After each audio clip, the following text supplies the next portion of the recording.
Hey there, neighbors and naysayers. May 16th, 2024.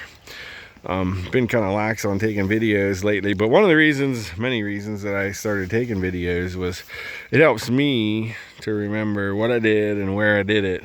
So maybe I can come back later and change things or have a different view of how things are done. And today is one of those perfect examples. All the time in the spring, and this really only takes up about 2 weeks of our time in the spring, but those 2 weeks are kind of agonizing. I said in a video before, it's an agonizing time. You both simultaneously have too much grass and not enough grass at the same time, and even in the same parts of fields, you have too much of what you don't want and not enough of what you do, and it's just difficult. But the real thing this time of year, because we're largely fescue dominated, all the fescue is now making seed head.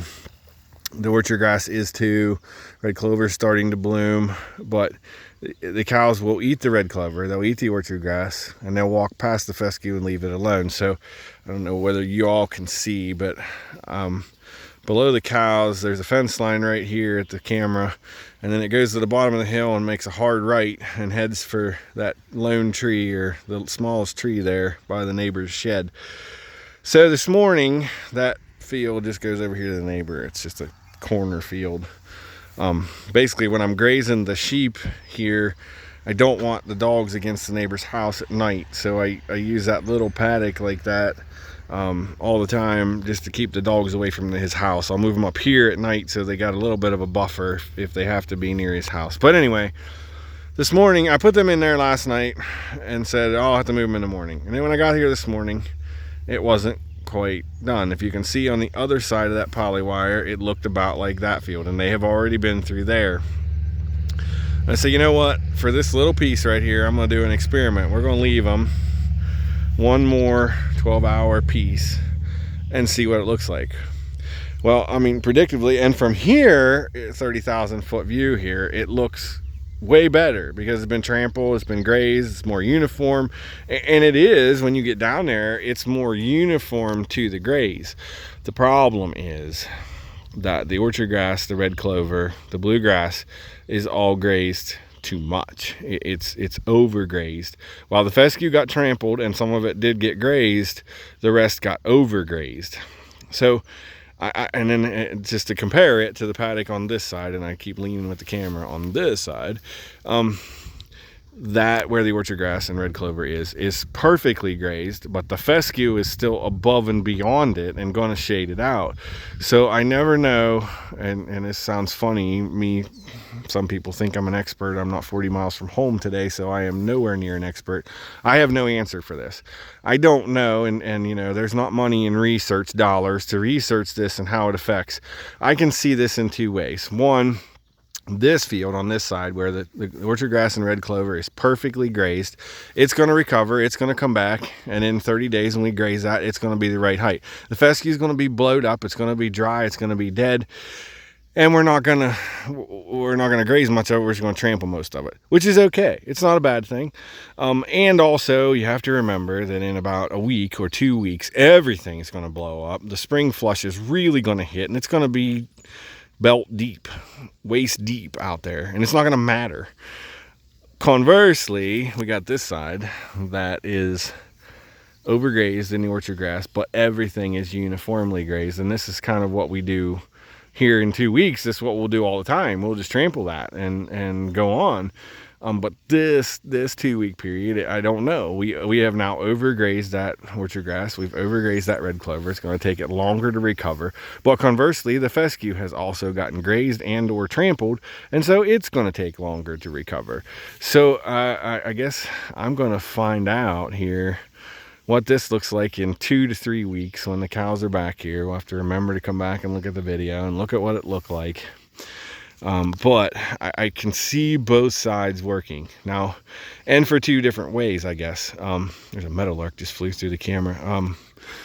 And with the steers and the sheep, and I haven't taken a video with them in a while, but this side, the left side, is what we want to do. I want them to go through and pick and get the best stuff and move on. I can make those fields look like this field on the right with the cows later. Once the cows have grazed all this and made those look like that and they've recovered, I can bring the sheep and the fat steers over here. They can graze the good regrowth.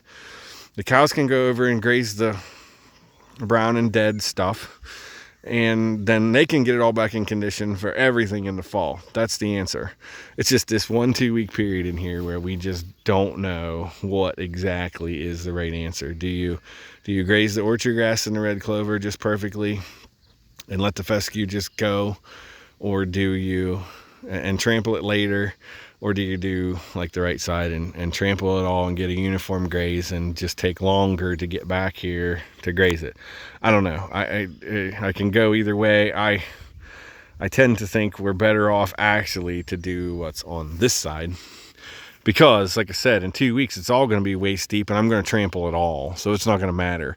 The problem is, that's what I have done for the past 20 years, 10 years at least, is I see a really huge influx of red clover and orchard grass up until now. And then as the year progresses, the red clover disappears, the orchard grass disappears, and I'm left with nothing but fescue.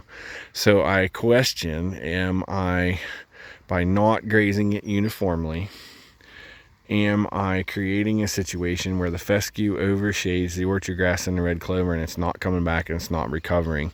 I can kind of handle the orchard grass, but I don't want that clover. I want that free nitrogen. So I want to do everything I can to promote that. So here again, interesting study, what we're going to do. The other thing to maybe talk about, and I know I'm getting long on this, but is that yes, we will trample all those fields like that in 2-3 weeks. We'll start. And really, it's probably not going to be 2-3 weeks. It's probably going to be next Friday, because that's Ethan's last day of school. We'll start moving them every 12 hours for certain. The problem is, it'll be the first month maybe of trampling like that. We'll have to trample it again a second time, because the spring flush is still big upon us. We'll have to trample it twice, those fields. Some fields will only get trampled once, but some fields are deep enough in the spring flush that they will come back and they will be back in seed head before we get around the farm and get back to them. And the goal was to try to get everything trampled and back in condition on or around July 15th, definitely by August 15th. So that factors into what we do. So I guess the moral to the story is I don't have it all figured out. I'm still learning. I'm still trying to figure out. What I do know is either one is better than a continuous graze. So that's the mantra that I take home. Anything that I do is better than letting them be out here and continuously graze something. So we're still doing better than the average bear. So with that, I'll say we'll see you next time.